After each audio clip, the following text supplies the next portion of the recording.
Hello everyone, Thor here. I'm going to talk about Halloween Ends. This is going to be spoiler talk, so if you haven't seen the movie, or if you don't care, feel free to back out now, or keep watching, whatever you want. So I'm going to talk about the movie, what happened, what could have happened, because there was an alternate ending that never got put in. Maybe it'll be on a Blu-ray, who knows, but they switched, they went with a different ending than the original planned one, which I'm kind of glad. I mean, I'm not crazy about the ending, but this other one I think would have been worse. And I'm going to talk about where I think the Halloween franchise should go from here. So let's start off from the top. The main story is not really shown in the trailer at all. They just kind of hint at the final battle, which they pretty much show the whole thing in the trailer, which is disappointing, but it is what it is. The story is about this kid named Corey, who the year after Halloween Kills happened, he was babysitting. I did a joke about it in the beginning of my last video.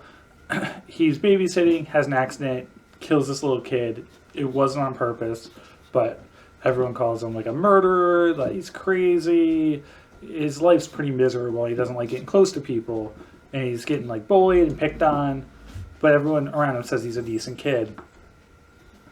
Laurie Strode sees this, helps him out, thinks he's cute and be a good match for Allison, so she's got that family dynamic. They did that really well in this movie. The dialogue in this movie is definitely better.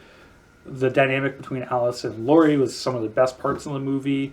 They did really well with that, even though I think they kind of went back from the growth from Kills a little bit, but it's what works for them, so they ran with it. So he's a little hesitant. He works as a mechanic. He kind of keeps to himself, and he gets injured because of these bullies, and Laurie kind of takes him to Allison to get fixed up, and they start kind of a relationship. They end up starting to date after a little while, but he goes through like a lot of changes, because the whole idea of this movie is someone always evil, or do they just one day snap? Like, it's not really explained for Michael Myers, because that's everything that's interesting about him, is you don't know how he was before. They just have that opening POV shot, which is really which is great, well done, except for watching him stab in years. He's just looking, that's weird. That's never explained, but that's neither here or there. Corey progressively just keeps getting picked on by different people, and then he starts opening up, but then he runs into the mom of the kid he accidentally killed at a bar, and she like freaks out on him, and then he runs away from Allison. He gets thrown over a bridge by the bullies, and he gets dragged into, he runs into Michael Myers, who's been living in the sewers. Grabbed by Michael. Michael's kind of in a weakened state because he hasn't recovered from kills and hasn't killed anyone in a while. It's implied they get strength from killing, and he kind of escapes from Michael, but he looks him in the eyes, and they kind of have this like connection. So Corey's like really kind of messed up by it, but he starts to change. So I think they really deliberately chose John Carpenter as a Thing, because, he had a thing from another world in the first movie. He directed the remake / reimagining.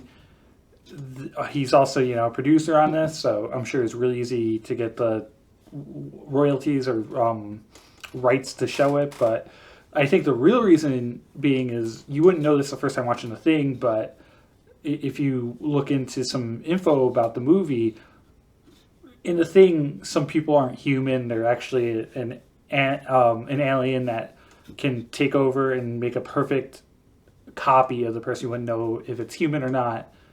They figure out this like blood test situation. It's one of the greatest scenes in movies ever. Kurt Russell's amazing in the movie, but the people that are human have a little light in their eye, and the people that aren't have kind of, it's just mad. There's just nothing there.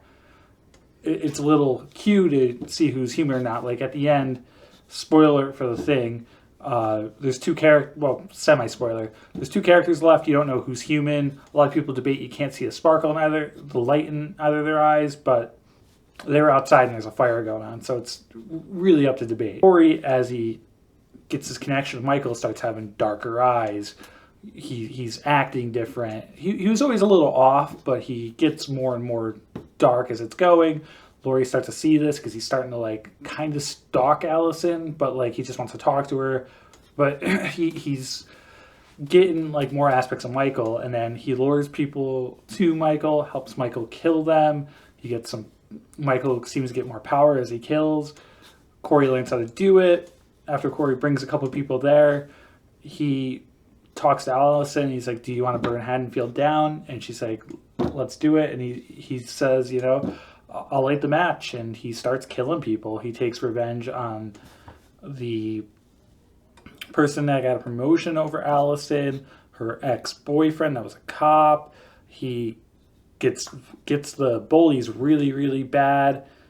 That's the one with the brutal kill. There's one where he uses a blowtorch on one of their faces. It's out of focus, but man, it was pretty brutal. His dad sees him. He's holding the mask. That's one of the parts they showed in the trailer, is where he's got the overalls on, but they're kind of baggy. That's how you tell it wasn't Michael. It was Corey. And Corey's killing with the mask. And that's another thing, too, is Michael's in such a weakened state that Corey's able to overpower him and take his mask. But Corey takes everyone out and then decides to take out Laurie. And then he kind of makes it... She shoots him. She gets onto it. But then he kind of makes it look like she stabbed him. And Allison sees that. She runs away. But then she kind of figures out what happens. During that time, Michael comes out. He finishes off Corey, so he gets powered up again. Has his final battle with Laurie. It's very underwhelming. And then they have a finale where they crush him up at the junkyard, and that's it. And she finishes her book or memoir. Allison leaves Haddonfield, so it's a nice complete ending. I'll give it that, but it's not like the ending I would have went with. So this feels like two movies into one. I really think Corey should have had his own movie, and I think it should have been a sequel to this. I think Michael should have died in this, maybe Laurie too.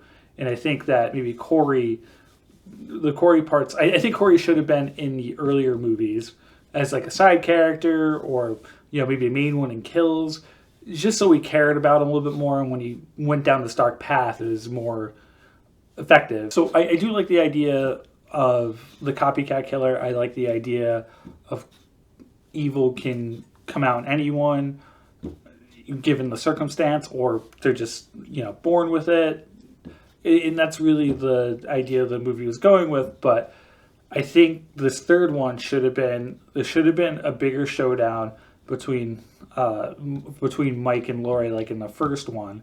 I think it should have lasted longer. I think there should have been more build up. What I think should have happened is that, I know a lot of people aren't crazy about The Last of Us 2, but hear me out here.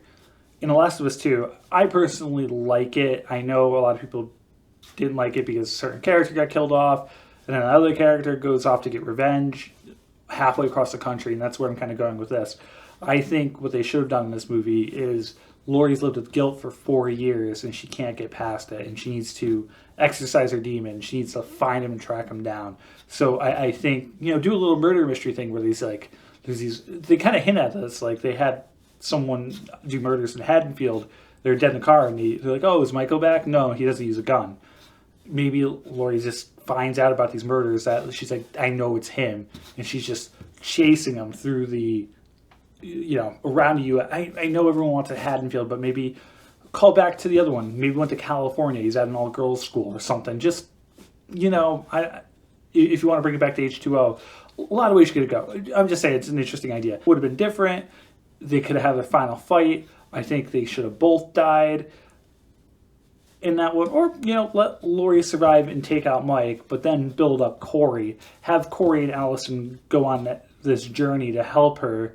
Maybe Corey gets maimed. Maybe he has that look in the eyes of Mike before Mike dies, and it's kind of transferred to him or influenced him. I think they should have do it better than this. But like the fall of Anakin. In episode 1 he's just a kid. Episode 2 he's friends with Obi-Wan, and then he just slowly goes down a dark path. Where his mom dies, and he kills all the Tusken Raiders that had his mom to get, he took vengeance out on him, and have Corey start going down this dark path when people are picking on him. Like, definitely have where he accidentally kills the kid and have that be like the spark, you know. And also have all the events, you know, they add into it because they all have trauma. Look at Allison; she could have taken up the reins too. You know, that would have been a big twist. You know, kind of like the end of Thor, where little Jamie Lynn kills her mom and holds the knife and then turns into a mutant. They threw that away, just like they were hinting in Friday the 13th. They did the same thing where like, oh, it might be Tommy Jarvis. Anyway, I know I'm getting off track here, so I think that would have been maybe an interesting movie. The original ending for this movie was they were going to have Laurie kill Michael, and they were going to kill him at a funeral home. They were going to cremate him, and she sees his eyes, and then the evil, because they were going big on the eye thing, it transfers into her, and at the end, Allison goes to the house, she strangles Allison, and then lets her go, and she's like, you have to leave, I can only control myself for so long, it's got a hold of me, and it ends there. I don't like that ending, but it goes along with the idea that, you know, evil people can snap, it can grow in them, or, you know, like supernatural, it could give the evil to someone. You know, maybe when he was a kid, he's looked at someone on the street. I don't know. I don't have the answers, but that doesn't make a lot of sense. I kind of like My Way, how the events can cause someone to snap. And that's where they could do like a sequel trilogy, like maybe call it something else or whatever, but this movie could have been the fourth one about how Corey turns to the Sith, goes to the dark side. That would have been more interesting, and it could have been more movies, not about Michael Myers. He could have called it something else.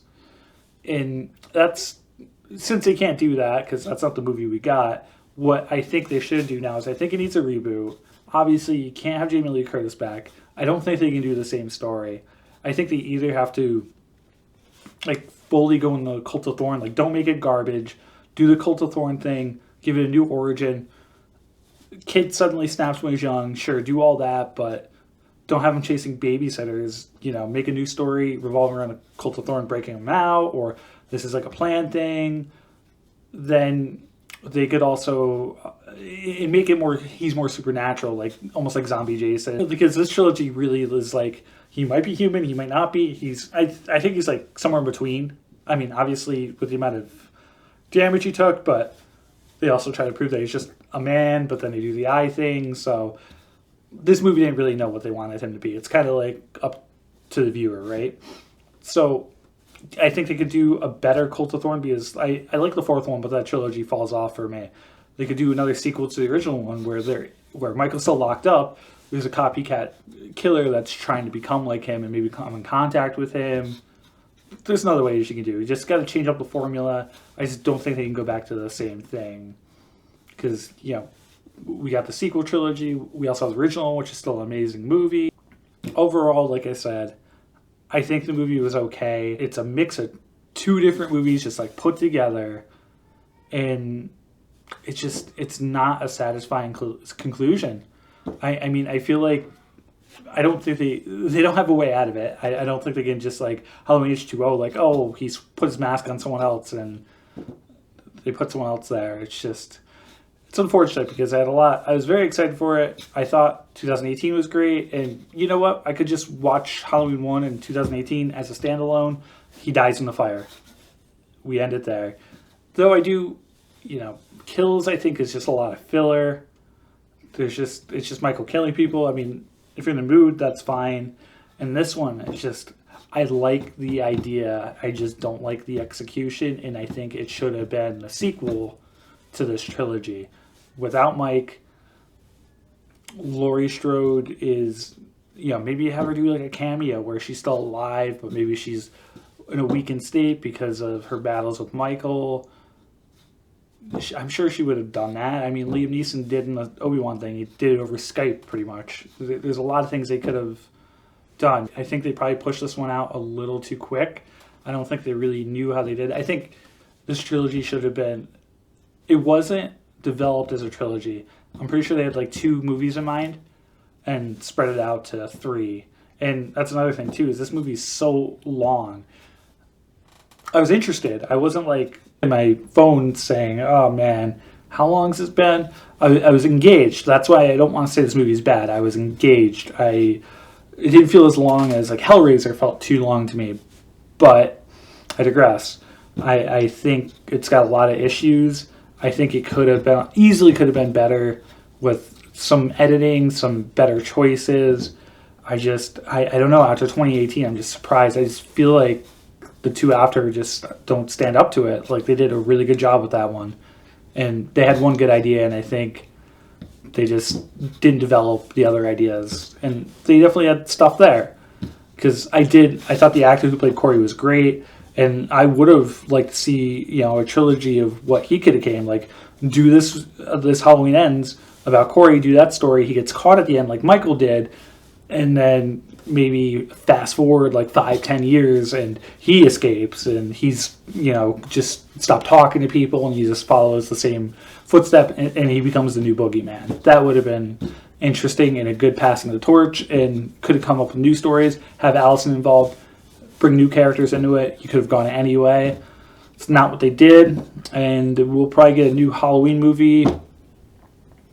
I think there's going to be a new Nightmare. I think there's going to be a new Friday the 13th. So this will get rebooted in the next couple of years. Hopefully it's a good idea. You never know what you're going to get, but, I'll take it. I love this stuff. Let's hope the new Nightmare and new Friday the 13th are good. I have some more Halloween videos planned, and I'm going to get working on those. So I'll talk to y'all soon. Thor out.